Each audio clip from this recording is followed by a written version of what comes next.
मध्य आज के इस एमओयू कार्यक्रम में उपस्थित उत्तर प्रदेश सरकार में दुग्ध विकास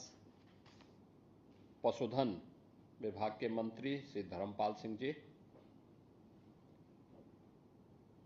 chairman NDDB doctor Minesh Saha ji, प्रदेश सरकार के सलाहकार श्री अवनीश अवस्थी जी, कृषि उत्पादन आयुक्त श्री दीपक कुमार जी, प्रमुख सचिव दुग्ध विकास श्री अमित घोष जी, प्रबंध निदेशक mother dairy Shri CP Dev Anand ji,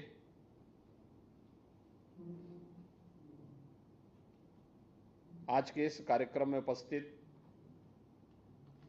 दुग्ध विकास विभाग और एनडीडीबी से जुड़े हुए सभी अधिकारीगण, पीसीडीएफ के प्रबंध निदेशक और अन्य विभाग के अधिकारीगण, मैं सबसे पहले एनडीडीबी के सभी अधिकारियों का, अध्यक्ष और अन्य उनसे जुड़े हुए जितने भी उनके अधिकारीगण हैं, उन सब का उत्तर प्रदेश आगमन पर हृदय से स्वागत करता हूं। नेशनल डेयरी डेवलपमेंट बोर्ड आदरणीय प्रधानमंत्री जी के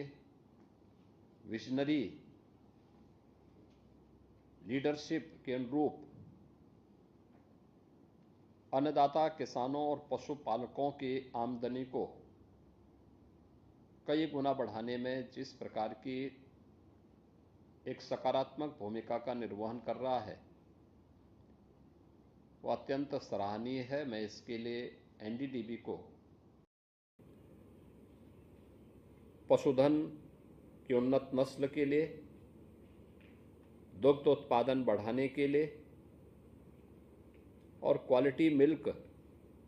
उपलब्ध कराने की एक स्वस्थ प्रतिस्पर्धा को आगे बढ़ाने के लिए हृदय से धन्यवाद करता हूं। एनडीडीबी आज इस क्षेत्र में आगे बढ़ा है तो उसका परिणाम पशुपालकों के जीवन में भी और अनेक महिला स्वयंसेवी समूहों को भी आगे बढ़ने में एक बड़ी मदद मिली है। उत्तर प्रदेश उसका एक उदाहरण है और खासतौर पर 2019 में झांसी में 5 महिलाओं ने बिलिनी मिल्क प्रोड्यूसर प्रारंभ किया था एनडीडीबी के सहयोग से, और आज वह बुंदेलखंड का सबसे बड़ा मिल्क प्रोड्यूसर बन चुका है, जिसमें हजारों महिलाएं जुड़ करके स्वावलंबन का एक नया मॉडल बनी है। ऐसे ही आगरा में, गोरखपुर में, काशी में और अन्य स्थानों में मिल्क प्रोड्यूसर के माध्यम से महिलाएं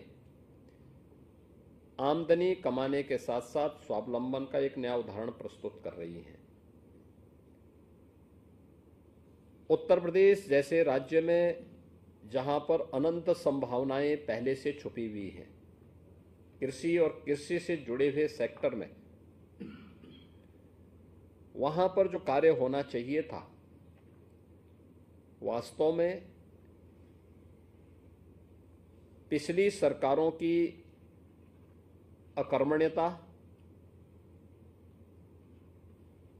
और अन्नदाता किसान विरोधी सोच के कारण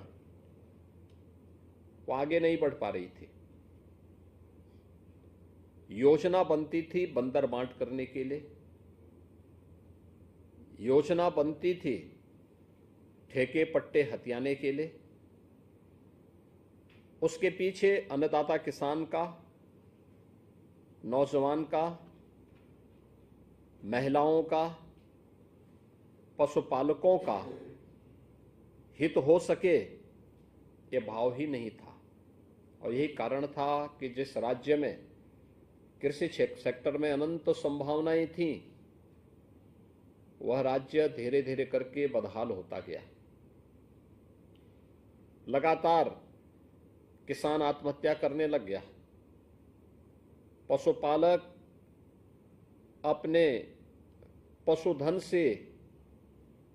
एक प्रकार से उसने वैराग्य सा धारण कर लिया था। लेकिन 2014 के बाद देश के अंदर समग्र विकास की जिस अवधारणा को प्रधानमंत्री मोदी जी ने आगे बढ़ाया, आज वह जमीनी धरातल पर देश के अंदर भी देखने को मिल रहा है और उत्तर प्रदेश के अन्नदाता किसानों के जीवन में हुए परिवर्तन के माध्यम से भी हम देख सकते हैं। आज हमारा अन्नदाता किसान को सहाल है।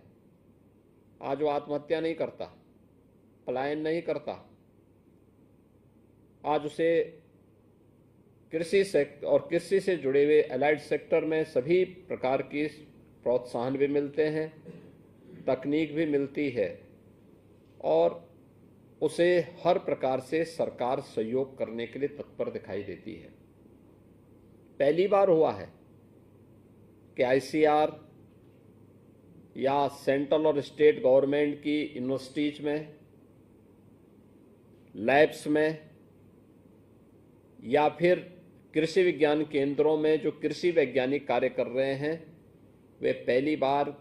किसानों के खेत में जाकर के उन्हें प्रशिक्षण दिए हैं। कृषि संकल्प अभियान अभी हाल ही में प्रधानमंत्री जी के उस विजन को साकार करता हुआ दिखाई देता है। और ऐसे ही पशुधन के सेक्टर में भी, डेयरी क्षेत्र में भी जो अनंत संभावनाएं थी, उन संभावनाओं को हमने उत्तर प्रदेश जैसे राज्य में कभी भी ईमानदारी के साथ आगे बढ़ाने के लिए पिछली सरकारों ने प्रयास नहीं किया। उसी का परिणाम था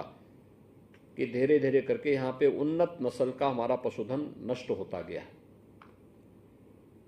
सबसे अच्छी उर्वरा भूमि यूपी के पास, सबसे अच्छा जल संसाधन उत्तर प्रदेश के पास, उन्नत नस्ल का पशुधन भी यूपी के पास हुआ करता था। लेकिन धीरे धीरे करके ये चीजें लुप्त प्राय होती गई। अब इस सेक्टर में पिछले 10-11 वर्षों में किए गए कार्यों का परिणाम उत्तर प्रदेश के अंदर भी देखने को मिल रहा है।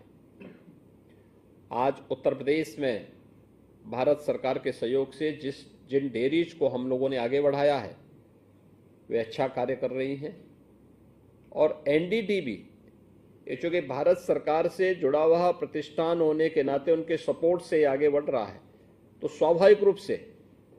राज्य सरकार को अपनी डेयरी को उन्हें उपलब्ध करवाने और उनके माध्यम से जो प्रॉफिट शेयरिंग में अपने कार्यक्रम को आगे बढ़ाने में किसी प्रकार की कोई दुविधा भी नहीं होनी चाहिए थी। और मैंने इस बात को बहुत पहले कहा था कि भाई ये कार्यक्रम हमारे पहले होने चाहिए और जो भी बंद हो करके उस जिसमें सैकड़ों करोड़ खर्च हुए हैं, उन डेयरी को बंद करके स्क्रैपिंग करने की बजाय अगर हम उन्हें संचालित करके पूरी क्षमता के साथ संचालित करेंगे तो नौजवानों को रोजगार मिलेगा, अन्नदाता किसान और पशुपालकों को अतिरिक्त आमदनी होगी और जो पैसा हमने नाबार्ड के सहयोग से राज्य का धनराशि, जो पैसा इन डेयरीज के निर्माण में लगा है, यह उसको रिटर्न करने में कुछ सफल हो पाएंगे। और मैं पीसीडीएफ से कहूंगा कि एनडीडीएफ के इस मॉडल को देखें, उसको अंगीकार करें। दुग्ध समितियां कैसे कार्य कर सकती हैं, ये चीजें हमें देखनी चाहिए। और मुझे अच्छा लगा कि पिछले 8 वर्ष में प्रदेश के अंदर कई डेयरी आगे बढ़ी है। अभी अमूल ने वाराणसी में अपना काम प्रारंभ किया, हजारों किसानों के जीवन में परिवर्तन का कारक बन रही है। लखनऊ में एनडीडीबी के सहयोग से हम लोगों ने जो कार्यक्रम आगे बढ़ाया, उसके परिणाम सार्थक आए हैं। लेकिन पीसीडीएफ को अपनी उस कार्य पद्धति और कैपेसिटी बिल्डिंग के लिए नए प्रयास की आवश्यकता है, जिस प्रयास को हम एनडीडीबी आपके सामने उदाहरण है, अमूल आपके सामने एक उदाहरण है, मदर डेयरी आपके सामने एक उदाहरण है। हम क्या आप राज्य के अंदर पराग को या अन्य संस्थाओं को भी इसी रूप में आगे बढ़ाने में अपना योगदान दे पाएंगे? उनकी कैपेसिटी बिल्डिंग के लिए, दुग्ध समितियों के गठन करने के लिए, चिलिंग प्लांट कहाँ स्थापित होने हैं, कैसे हम क्वालिटी मिल्क को प्रत्येक व्यक्ति तक पहुंचाने में योगदान दे सकते हैं, ये तभी हो पाएगा जब ये डेयरीज चलेंगी और संचालित हो पाएंगे। और मुझे प्रसन्नता है कि आज ये 4 स्थलों के लिए MOU national dairy development board के साथ आज यहाँ पे संपन्न हुआ है, जिसमें गोरखपुर में 1 लाख क्षमता की डेयरी 2023 से ही बंद थी। ये डेयरी चली तो, लेकिन दूध पूरा नहीं आता था, लगातार घाटे में चल रही थी। कोई प्रयास नहीं हुए कि नए दुग्ध समितियों का गठन करके हम किसानों को उसके साथ जोड़ सकें, अन्नदाता किसानों को उन्नत नस्ल का पशुधन दे सकें, अच्छी गाय, अच्छे नस्ल के भैंस या जो पशुधन उसके पास है उसमें अच्छी ब्रीड उसके माध्यम से पैदा हो, इसके बारे में जो पहल होनी चाहिए थी उसका अभाव देखने को मिल रहा था। विभाग को एक जिम्मेदारी लेनी चाहिए थी, वहाँ पे कहीं न कहीं उस दिशा में जो प्रयास होने चाहिए उसको और तीव्र करने की आवश्यकता है। कानपुर में 4 लाख लीटर की डेयरी नई बनी इस डेयरी कुछ ही दिन चल पाई, घाटे में लगातार चलने के बाद बंद हुई। आज उसको फिर से रिवाइव करके एनडीडीबी उसको आगे बढ़ाएगी। 1 lakh litre dairy, 1 lakh litre की क्षमता की कन्नौज की काउ मिल्क से जुड़ी हुई डेयरी, ये भी नाबार्ड के सहयोग से बनी थी और उसको भी हम लोगों को नए सिरे से फिर से रिवाइव करके उसको आगे बढ़ाना पड़ेगा। और ये चीज़ें होती हैं तो एक साथ सभी स्टेक होल्डर उससे लाभान्वित होंगे, पशुपालक भी, महिला स्वयंसेवी समूह और दुग्ध उत्पादक समितियां भी। इसके साथ ही जो यूथ उससे सर्विस पाएगा, नौकरी पाएगा या वहाँ काम पाएगा, उन युवकों के बारे में भी उनको भी काम मिलेगा वहाँ पे। और एक नया माहौल प्रदेश के अंदर एग्रीकल्चर के फील्ड में जो प्रधानमंत्री जी का विजन है, किसानों की आमदनी को या पशुपालकों की आमदनी को कई गुना बढ़ाने के लिए, ये चीज़ें भी होंगी। इसमें पशुधन के लिए अच्छा फीड कैसे उत्पादन किया जा सकता है, अंबेडकर नगर की हमारा पशु चारा उत्पादन का प्लांट, वह भी मात्र 12% क्षमता से ही चल पा रहा था। अब एनडीडीबी उसको संचालन करेगा, न केवल पूर्वी उत्तर प्रदेश में बल्कि पूरे उत्तर प्रदेश के अंदर से वहाँ से क्वालिटी फीड हम पशुधन के लिए उपलब्ध करवाने में बड़ी भूमिका का निर्वहन कर पाएंगे। और मुझे लगता है कि इस मामले में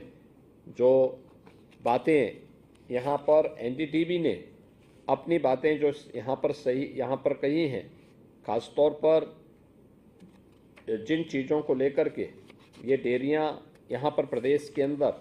हमारे ये चीज़ें काम कर रही थी, एमओयू की जो शर्तें हैं बहुत स्पष्ट हैं और उस स्पष्ट शर्त के साथ इन चीज़ों को लेकर के कि जिसमें लीज रेंट के साथ साथ यहाँ पर प्रॉफिट शेयरिंग भी 50-50% के साथ एनडीडीबी इनको संचालन करने की दिशा में आगे बढ़ रही है। मुझे पूरा विश्वास है कि एनडीडीबी एक समय सीमा के अंदर,